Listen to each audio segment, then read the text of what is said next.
சொல்லாமல் ஏங்க ஏங்க அழுகை வந்தது.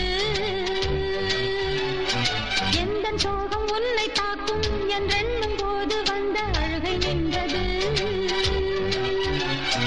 மனிதர் உணர்ந்து கொள்ள இது மனித காதல் அல்ல, அதையும் தாண்டி புனிதமானது. அபிராமியே தாலாட்டும் சாமியே நான் தானே தெரியுமா?